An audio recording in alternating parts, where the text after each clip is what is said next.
Magandang umaga po sa inyong lahat. Morning, everyone. Thank you very much for the introduction. And I like the energy. On behalf of our ambassador who is newly arrived here in Thailand, Ambassador Millicent Cruz Paredes, I would like to welcome you all to this event, which is being organized by the group of Mr. Jesriel Mariano of Pinoy Tayo, with the support of our very able trade officer, Mr. Rico Mariano.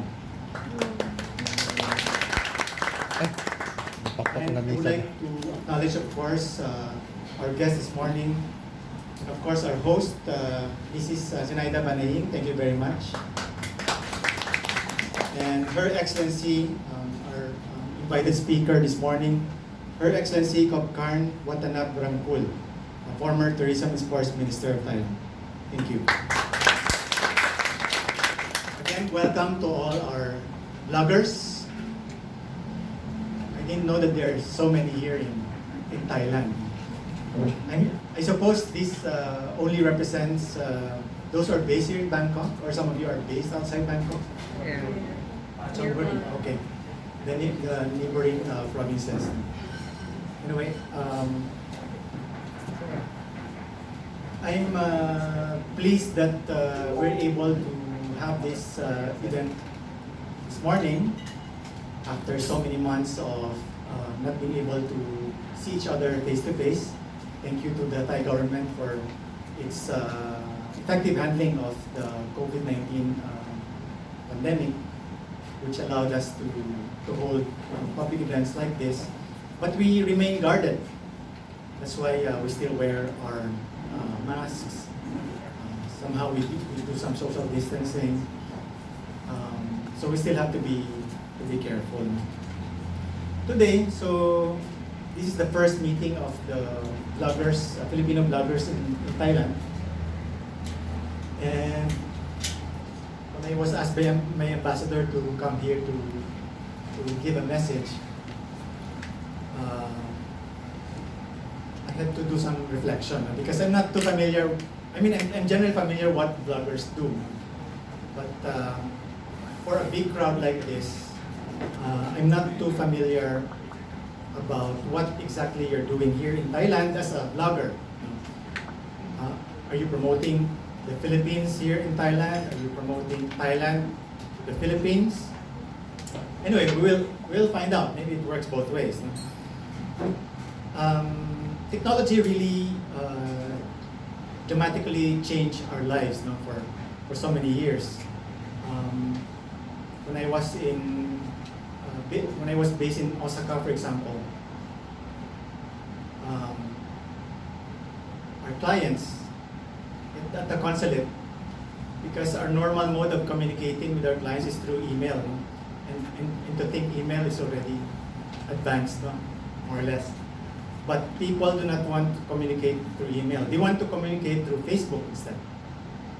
So what I'm saying is that social media and the accompanying technology is changing the way we work, the way we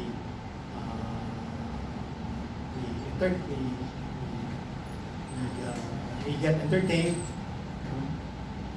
in so many aspects of our lives. And it also gives us a platform to be able to directly communicate with our clients, and it works both ways. In my line of work, for example, being at the embassy, social media is also changing the way diplomacy is being conducted, because in Twitter, in Facebook, leaders sometimes negotiate through the social media. So social media has brought people much closer together, being able to communicate directly and more informally. And so I guess that's why bloggers are called media influencers, because you're able to influence and form, no, people's views on just about anything. No? But of course, people who are actively involved in social media, depending of course on the kind of advocacy that they have, no? there's some level of accountability needed. No? You have to be truthful. Globally, there's a problem of fake news, not only in the Philippines, but globally, that's a problem. And the spread of fake news can sometimes influence people's views, no? Particularly political views. No?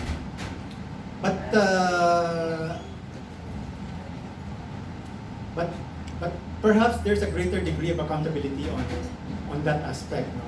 But on the other kinds of work in social media in promoting food, for example,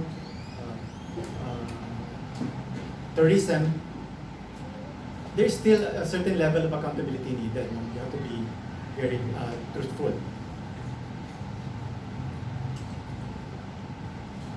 Now, you are bloggers who are based overseas, outside the country. And so, it's easy to promote the country when you are in the country. You talk about the different beautiful places in the Philippines for tourism purposes. The food in the Philippines, the culture.